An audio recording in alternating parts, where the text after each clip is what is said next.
तो नमस्कार दोस्तों, एक बार फिर से आपका स्वागत है हमारे इस यूट्यूब चैनल प्रिपरेशन अड्डा पर। आज के इस वीडियो में हम आप लोगों को बताने वाले हैं कि कोल इंडिया लिमिटेड द्वारा जो डिफरेंट डिपार्टमेंट के लिए मैनेजमेंट ट्रेनिंग की पोस्ट निकाली गई है, उसके लिए आप घर बैठे ऑनलाइन कैसे आवेदन दे सकते हैं। तो इसकी जो नोटिफिकेशन है, नोटिफिकेशन के ऊपर मैंने ऑलरेडी एक सेपरेट वीडियो बना दिया है। उस वीडियो की लिंक मैं वीडियो के डिस्क्रिप्शन में दे दूंगा।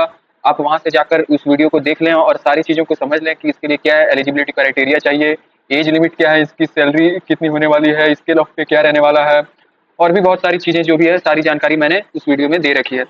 तो इसके बाद जैसे ही आप उस वीडियो को देख लेंगे, आप सीधे इस वीडियो पर चले आए। मैं अप्लाई करने की लिंक जो है इस वीडियो के डिस्क्रिप्शन में दे दूंगा।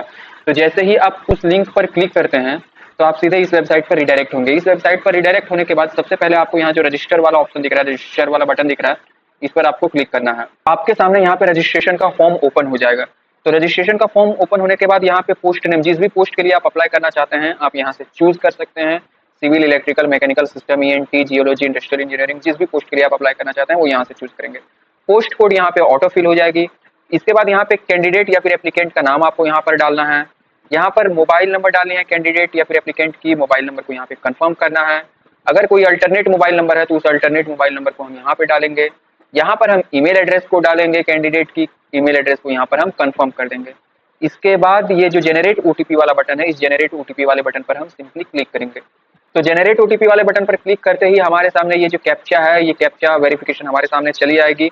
इसको हमें फिल कर देना है इस बॉक्स में। इसके बाद सबमिट वाले बटन पर सिंपली हमें क्लिक करना है। इसके बाद हमारे सामने यहाँ पर एक मैसेज चला आएगा, kindly use OTP received on your mobile number और ईमेल एड्रेस। यानी मोबाइल नंबर और ईमेल एड्रेस पर जो भी हमें ओटीपी रिसीव हुई है उसके थ्रू हमें वेरीफाई करना होगा। तो यहाँ पे हम ओके पर क्लिक करेंगे। ओके पर क्लिक करते हैं यहाँ पे जो है ओटीपी जो है, हमें जो मोबाइल नंबर और ईमेल आईडी पर रिसीव हुए दोनों में से कोई भी मतलब ओटीपी हमें यहाँ पे फिल कर देनी है। दोनों ही सेम ही ओटीपी होने वाली है। तो उस ओटीपी को फिल करने के बाद यहाँ पे वैलिडेट ओटीपी पर क्लिक करेंगे। तो ओटीपी हमारी वेरीफाई हो चुकी है। अब यहाँ पे हम डिक्लेरेशन वाले बॉक्स को चेक कर देंगे। इसके बाद ये जो वेरिफिकेशन कोड है हम यहाँ पे जो है फिल कर देंगे। फिल करने के बाद यहाँ पे री वेरीफाई वाले बटन पर हम क्लिक करेंगे। तो थोड़ा सा नीचे हम जैसे ही स्क्रॉल डाउन करेंगे तो हमने जो भी मतलब बेसिक डिटेल्स फिल की है वो सारी बेसिक डिटेल्स हमें यहाँ पे नजर आ जाएगी कि हमने जिस पोस्ट को चूज किया है, हमने कैंडिडेट के जो नाम को दिया है, हमने जो ईमेल एड्रेस दिया है, यहाँ जो मोबाइल नंबर दिया है, वो सारी चीजों को हम देख लेंगे। इसके बाद यहाँ पे एक एक करके सारी चीजों को चेक कर लेंगे। अगर हमने सही फिल किया है तो सारे बॉक्स को चेक कर लेंगे। इसके बाद यहाँ पे सबमिट वाले बटन पर हम क्लिक करेंगे। इसके बाद यहाँ पे हमें आई एग्री वाले बटन पर क्लिक करना है। इसके बाद हमें मतलब जो सबमिशन है, इसके बाद दोबारा हम रजिस्ट्रेशन के लिए मतलब चेंज नहीं कर सकते हैं। तो इसको हम यहाँ पे ओके पर क्लिक करेंगे। तो जैसे ही ओके पर क्लिक करते हैं हमारे सामने हमारा जो रजिस्ट्रेशन नंबर है वो हमें यहाँ पर नजर आ जाती है। हमारा रजिस्ट्रेशन नंबर हमें जनरेट हो जाएगी, जो कि हमारे ईमेल आईडी और मोबाइल नंबर पर भी सेंड कर दी जाएगी। तो इसको हम फ्यूचर रेफरेंस के लिए रख लेंगे। अब यहाँ पे हम क्लोज करेंगे। तो क्लोज करने के बाद जो भी बेसिक डिटेल्स है वो हमारे सामने यहाँ पे नजर आ जाएगी। इसके बाद यहाँ पे गो टू एप्लीकेशन वाले हम बटन पर क्लिक करेंगे। क्लिक करने के बाद थोड़ा सा नीचे आएंगे। अब यहाँ पे ये सारी जानकारी हमें मतलब दे चुके हैं हम। अब यहाँ से बाकी जो पर्सनल डिटेल्स है, जैसे जेंडर यहाँ से चूज करना है, मेल फीमेल ट्रांसजेंडर जो भी हमारा जेंडर है हम यहाँ से चूज करेंगे। डेट ऑफ बर्थ हम यहाँ से इस कैलेंडर से हम यहाँ पे डेट ऑफ बर्थ जो है वो हम यहाँ से चूज कर लेंगे। डेट ऑफ बर्थ को चूज करने के बाद यहाँ पे नेशनलिटी में हम ए सिटीजन ऑफ इंडिया को चेक कर देंगे। इसके बाद रिजर्वेशन कैटेगरी, जो भी हमारी रिजर्वेशन कैटेगरी है यानी सोशल कैटेगरी है, वो हम यहाँ से चूज कर लेंगे। Other OBC, NCL, EWS, SC, ST जो भी है वो यहाँ से चूज कर लेंगे। इसके बाद यहाँ पे I confirm that I belong to category selected above and any deviation found at later stage will lead cancellation of my candidature. इसको हम यहाँ पे चेक कर देंगे।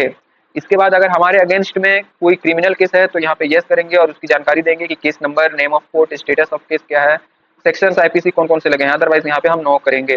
थोड़ा सा नीचे आएंगे तो यहाँ पे हमें पर्सनल डिटेल्स देखने को मिल जाएगा। यहाँ पे अब हम अपने फादर के नाम को डालेंगे, यानी कैंडिडेट के जो फादर नेम है वो यहाँ पे डालेंगे। यहाँ पे कैंडिडेट का मदर नेम डालेंगे। यहाँ पे हम मैरिटल स्टेटस चूज कर लेंगे कैंडिडेट की, जो भी कैंडिडेट की मैरिटल स्टेटस है। यहाँ से हम कैंडिडेट की जो है रिलीजियन को चूज कर लेंगे। मोबाइल नंबर यहाँ पे हमें ऑटोमेटिक नजर आएगा। इसके बाद यहाँ पे ईमेल एड्रेस भी हमें ऑटोमेटिक नजर आएगा क्योंकि हमने ऑलरेडी फिल कर दिया है। ठीक है, तो इसके बाद यहाँ पे हमें जो है enter your Aadhaar number last 4 digit, ये वाला जो कॉलम है इसमें हमें लास्ट 4 डिजिट का आधार नंबर हमें टाइप कर देना है। यानी टोटल 12 डिजिट की होती है, तो लास्ट की जो 4 डिजिट है वो यहाँ पे हमें डाल देना है। अब यहाँ पे टेस्ट सिटी प्रेफरेंस वाले ऑप्शन पर चले आते हैं। थोड़ा सा जैसे ही हम नीचे आएंगे तो हमारा जो भी प्रेफरेड टेस्ट सिटी है वो हम यहाँ से चूज कर लेंगे। टोटल 3 प्रेफरेड टेस्ट सिटी हम यहाँ से चूज कर सकते हैं। तो टेस्ट सिटी को चूज करने के बाद थोड़ा सा नीचे आएंगे। इसके बाद यहाँ पे हमसे पूछा जा रहा है कि हम पीडब्ल्यूडी कैंडिडेट हैं, 40% से ज्यादा हमारी डिसेबिलिटी है, तो यहाँ पे यस करेंगे।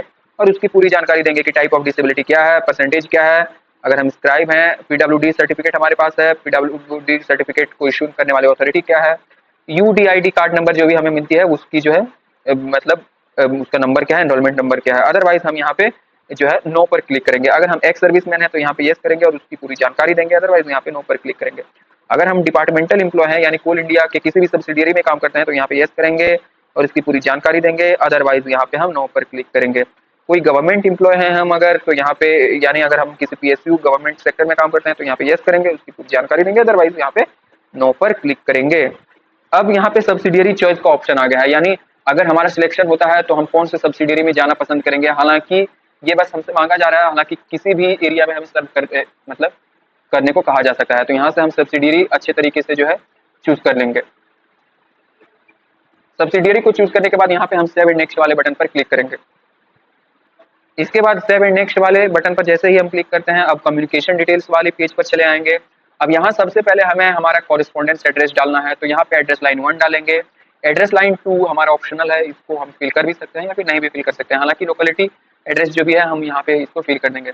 कंट्री में हमें इंडिया चूज करनी है, स्टेट में जिस भी स्टेट में हमारा जो है कॉरेस्पॉन्डेंस एड्रेस है यानी हम करंट में जहाँ पे रह रहे हैं उस स्टेट को चूज कर लेंगे। यहाँ से हम सिटी डिस्ट्रिक्ट चूज कर लेंगे उस स्टेट की। यहाँ से हम पिन कोड या फिर पोस्टल कोड यहाँ पे हम डाल देंगे। इसके बाद अगर हमारा कॉरेस्पॉन्डेंस एड्रेस और परमानेंट एड्रेस सेम है तो यहाँ पे हम येस वाले बटन को चेक कर देंगे ताकि जो है हमारा कॉरेस्पॉन्डेंस एड्रेस यहाँ पे ऑटो फिल हो जाए। अदरवाइज अगर हमारा परमानेंट एड्रेस अलग है तो यहाँ पे नो करेंगे और हम अपना परमानेंट एड्रेस मैनुअली यहाँ पे फिल करेंगे। तो इन सारी चीजों को फिल करने के बाद यहाँ पे सेव एंड नेक्स्ट वाले बटन पर क्लिक करेंगे। तो कम्युनिकेशन डिटेल्स को सेव करने के बाद हम यहाँ पे अब हम क्वालिफिकेशन वाली पेज पर चले आएंगे। अब हमें एक एक करके सारी जानकारी देनी होगी। जैसे सबसे पहले हमें मेट्रिकुलेशन की जानकारी देनी होगी कि किस बोर्ड से हमने मेट्रिकुलेशन पास किया है, हमारा डेट ऑफ पासिंग क्या था, हमारे स्कूल का नाम यह क्या था। इसके बाद यहाँ पे इंटरमीडिएट की जानकारी देंगे कि हमारा जो बोर्ड या काउंसिल बोर्ड का नाम क्या था, डेट ऑफ पासिंग क्या थी, स्कूल का नाम क्या था। अगर हमने डिप्लोमा किया हुआ है तो डिप्लोमा की भी हम यहाँ पे जानकारी देंगे। अब हमारा जो है एसेंशियल क्वालिफिकेशन चला आता है, तो एसेंशियल क्वालिफिकेशन जो भी हमारी है सबसे पहले उसको फिल करेंगे। जैसे ग्रेजुएशन चाहिए और पोस्ट ग्रेजुएशन हमने राजभाषा के लिए फिलअप किया था तो उसके लिए ग्रेजुएशन हिंदी में होनी चाहिए और इस पोस्ट ग्रेजुएशन भी हिंदी में होनी चाहिए, मतलब पोस्ट ग्रेजुएट में ऑनर्स होना चाहिए हिंदी में। तो यहाँ से हम ग्रेजुएशन क्वालिफिकेशन के टाइप ग्रेजुएशन चूज कर लिया है हमने, इंस्टीट्यूट यूनिवर्सिटी का नाम यहाँ देंगे। मेन सब्जेक्ट में हम यहाँ पे हिंदी एंड इंग्लिश चूज करेंगे क्योंकि ये पहले से ही ऑलरेडी मेंशन था। रिजल्ट टाइप हम यहाँ पे पास चूज कर लेंगे। डेट ऑफ पासिंग हम यहाँ से डाल देंगे, परसेंटेज था या फिर सीजीपीए था जो भी था हम वो यहाँ से चूज कर लेंगे। मार्क्स ऑब्टेन जितने भी मार्क्स हमने गेन किए हैं वो यहाँ पे डाल देंगे। मैक्सिमम मार्क्स जो हमारा था वो हम यहाँ पे डाल देंगे। टोटल मार्क्स जो है वो यहाँ पे ऑटो कैलकुलेट करके चला आएगा। ठीक उसी तरीके से पोस्ट ग्रेजुएशन की डिटेल्स डालेंगे कि एमए हमने किया है जिस भी यूनिवर्सिटी से किया है वो यहाँ पे डाल देंगे। स्पेशलाइजेशन जो है यहाँ पे हिंदी डाल देंगे। इसके बाद रिजल्ट स्टेटस यहाँ पे पास्ड या फिर अवेटेड जो भी है हम चूज कर लेंगे। डेट ऑफ पासिंग हम यहाँ से डाल देंगे। सिलेक्ट परसेंटेज यानी हम हमारा जो मार्क्स डिस्ट्रीब्यूशन सिस्टम था वो परसेंटेज था या फिर सीजीपीए था जो भी था वो यहाँ पे चूज कर लेंगे। टोटल मार्क्स हमने जितने गेन किए हैं वो डालेंगे। मैक्सिमम मार्क्स जो था वो यहाँ पे डाल देंगे तो हमारा जो percentage of marks automatic calculate हो जाएगा। अब थोड़ा सा नीचे तो सारे क्वालिफिकेशन डिटेल्स को ऐड करने के बाद अब यहाँ पे हम एक्सपीरियंस डिटेल्स वाले ऑप्शन पे चले आएंगे। हालांकि ये एक्सपीरियंस डिटेल्स ये ऑप्शनल है, इसको हमें नहीं फिल करना है। ये मैंडेटरी मतलब एक्सपीरियंस डिटेल्स नहीं चाहिए। हम मतलब फ्रेशर्स भी हैं तो भी इसको फिल कर सकते हैं। इसके बाद यहाँ पे जो I confirm that qualification detail submitted by me above are true, इसको यहाँ पे चेक कर देना है। इसके बाद सेव एंड नेक्स्ट वाले बटन पर क्लिक करना है। इसके बाद ओके पर क्लिक करना है। तो अब हम यहाँ पे डॉक्यूमेंट अपलोड और पेमेंट वाले पेज पर चले आएंगे। तो यहाँ पे हमें कई सारे डॉक्यूमेंट्स अपलोड करने होंगे, मैं एक एक करके बता देता हूँ। और सारे जो है सिर्फ फोटोग्राफ और सिग्नेचर मतलब जेपीजी फॉर्मेट में होने चाहिए, बाकी सारे पीडीएफ फॉर्मेट में होने चाहिए। जैसे कि हालांकि बाकी सारे भी आप जेपीजी फॉर्मेट में भी डाल सकते हैं। तो यहाँ पर सबसे पहले पासपोर्ट साइज फोटो सबसे पहले आपको डालना है। इसके बाद स्कैन सिग्नेचर दूसरे वाले ऑप्शन में डालना है। इसके बाद यहाँ पर आपको 10th क्लास की जो सर्टिफिकेट है वो डालनी है। इसके बाद 12th क्लास की सर्टिफिकेट चौथे वाले ऑप्शन में मतलब डालनी है। यहाँ पे क्लिक हियर टू अपलोड, जैसे ही आप इस पर क्लिक करेंगे तो आपके सामने यहाँ पे जो है फाइल ड्रॉप करने का ऑप्शन आएगा। इस पर आप जैसे ही क्लिक करेंगे तो आप जिस भी ड्राइव में आपकी फाइल है उसके वहाँ से आप इसको मतलब डाल सकते हैं। ठीक उसी तरीके से मतलब जितने भी सेमेस्टर हैं मतलब जितने भी सेमेस्टर हैं उन सारे सेमेस्टर के जो मार्क्सिट है सिंगल पीडीएफ में हमें यहाँ पे अपलोड करनी है। जो हमारा कन्वर्सेशन है जो सर्टिफिकेट है जो कि सीजीपीए टू परसेंटेज हुआ है उसको हमें यहाँ पे अपलोड करना है। इसके बाद अगर हमने डिप्लोमा किया हुआ है तो डिप्लोमा का सर्टिफिकेट यहाँ पे डालना है। इसके बाद पोस्ट ग्रेजुएशन का जो सर्टिफिकेट है वो यहाँ पे डालना है। पोस्ट ग्रेजुएशन की जो मार्क्सिट है सिंगल पीडीएफ में यहाँ पे डालना है। इसके बाद अगर हमारे सामने कोई एक्सपीरियंस है, हमने कोई एक्सपीरियंस गेन किया हुआ है तो उसको यहाँ पे डालना है, हालांकि ये ऑप्शनल है, मैंने पहले ही कहा था। इसके बाद एड्रेस प्रूफ को हमें यहाँ पे डालना है। एड्रेस प्रूफ को डालने के बाद यहाँ पर हम एज प्रूफ को डालेंगे, जैसे कि हम अपना PAN card, birth certificate, driving licence holder या फिर कोई भी जो डॉक्यूमेंट्स है, स्कूल मेट्रिकुलेशन सर्टिफिकेट है, उसको हम यहाँ पे डाल देंगे। इन सारी चीज़ों को डालने के बाद थोड़ा सा नीचे हम स्क्रॉल डाउन करेंगे, यहाँ हमें हमारा नाम नजर आ जाएगा। एप्लीकेशन की रजिस्ट्रेशन फी हमने जनरल कैटेगरी से फिल की थी, तो 1000 रुपये प्लस 180 रुपये GST वो यहाँ पे हमें चली आएगी। अब यहाँ से जो पेमेंट मोड है हमें ऑनलाइन चूज कर लेना है। तो ये इसके बाद यहाँ पे जो डिक्लेरेशन है, एक एक करके सारे डिक्लेरेशन को हमें सही तरीके से चेक कर लेना है। इसके बाद ये जो एक मतलब कोड नजर आ रहा है वेरिफिकेशन कोड, इस वेरिफिकेशन कोड को हम यहाँ पे मतलब टाइप कर देंगे। इसके बाद यहाँ पे प्रीव्यू वाले बटन पर हम क्लिक करेंगे। तो जैसे ही हम प्रीव्यू पर क्लिक करते हैं, हमारे सामने यहाँ पर प्रीव्यू की पेज ओपन हो जाती है। एक बार स्क्रॉल डाउन करके अच्छी तरीके से चेक कर लेंगे। चेक करने के बाद यहाँ से इसे हम कट कर देंगे। कट करने के बाद यहाँ पे सिंपली हम सबमिट वाले बटन पर क्लिक करेंगे। तो सबमिट वाले बटन पर क्लिक करने के बाद यहाँ पर हम आई एग्री पर क्लिक करेंगे। अब हम डायरेक्ट जो है पेमेंट वाले पेज पर चले आएंगे।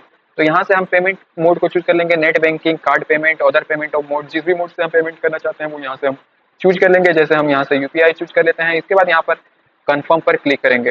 तो कन्फर्म पर जैसे ही क्लिक करते हैं, हमारे सामने यहाँ पर एक QR कोड की ऑप्शन नजर आ जाती है। तो इस QR कोड को स्कैन करके हम 1180 रुपये का पेमेंट कर देंगे। पेमेंट करने के बाद हमारे सामने पेमेंट रिसिप्ट चल आएगी और साथ ही साथ जो है एप्लीकेशन रिसिप्ट भी, यानी एप्लीकेशन भी हमारे सामने चली आएगी। उस एप्लीकेशन को और पेमेंट रिसिप्ट को फ्यूचर रेफरेंस के लिए हमें सेव करके रख लेना है। तो आशा करता हूं कि आपको हमारे द्वारा दी गई ये जो जानकारी है कि आप कोल इंडिया के जो मैनेजमेंट ट्रेनिंग की वैकेंसी है उसके लिए आप कैसे ऑनलाइन आवेदन कर सकते हैं, आपको पसंद आई। अगर आपको हमारी ये वीडियो पसंद आई तो हमारे चैनल प्रिपरेशन अड्डा को लाइक एंड सब्सक्राइब करना ना भूलें। साथ ही बेल आइकन को दबाना ना भूलें ताकि आने वाले सारी लेटेस्ट वीडियो की जानकारी आप सभी लोगों तक पहुंचती रहे। धन्यवाद।